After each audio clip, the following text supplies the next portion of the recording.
അല്ല ഡ്രോൺ തന്നെ ഇത്തവണ നമ്മൾ ഭരിക്കുമെന്ന് പറഞ്ഞില്ല എന്നോട്. അതുകൊണ്ട് അപ്പൊ അങ്ങനെ വരുമ്പോൾ ഇവരുടെ ഒന്നും സഹകരണം തീർച്ചയായിട്ടും പ്രതീക്ഷിക്കേണ്ട. അങ്ങനെ വരുമ്പോൾ അവരെ ബൈപ്പാസ് ചെയ്ത് BJP വേണ്ട കാര്യങ്ങൾ പാലയ്ക്ക് വേണ്ടി ചെയ്തു തരുമെന്ന് തോന്നുന്നു. ഇവരുടെ ആരുടെയും ഒരു ഓശാരമില്ലാതെ പാലയുടെ ഡെവലപ്മെന്റ് പൂർത്തീകരിക്കാൻ കഴിയുമെന്ന് എനിക്ക് ബോധ്യമുണ്ട്.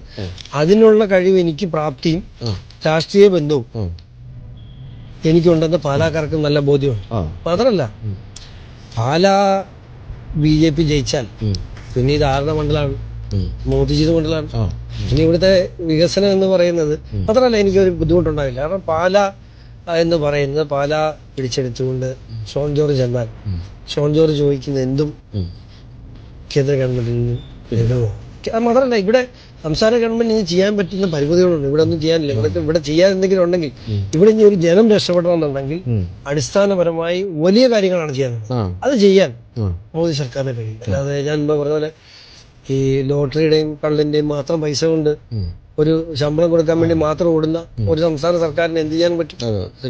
ഈ പറഞ്ഞ എല്ലാം പക്ഷെ പണ്ടത്തെ പോലെ അല്ല. പണ്ടൊക്കെ നിങ്ങൾക്കൊരു പ്രസ്താവന പറഞ്ഞു കഴിഞ്ഞാൽ ഒരു പത്രത്തിൽ വന്നു പോയി, ഒരു ദിവസത്തെ ലൈഫുള്ളൂ. ഇതിപ്പോ നമ്മുടെ വീഡിയോ ഒക്കെ ഇനി 5 വർഷം ഉണ്ട്. അപ്പം പറഞ്ഞെല്ലാം കൃത്യമായിട്ട് ഞാൻ തിരിച്ചൊന്ന് ചോദിക്കും. 5 കൊല്ലം കഴിയുമ്പോൾ ചേട്ടൻ ഇവിടെ വരുമ്പോ ഇന്ന് കാണുന്ന ഫലം ആയിരിക്കില്ലെന്ന് എഴുതി വെച്ചു. ആണല്ലേ, വെരി ഗുഡ്.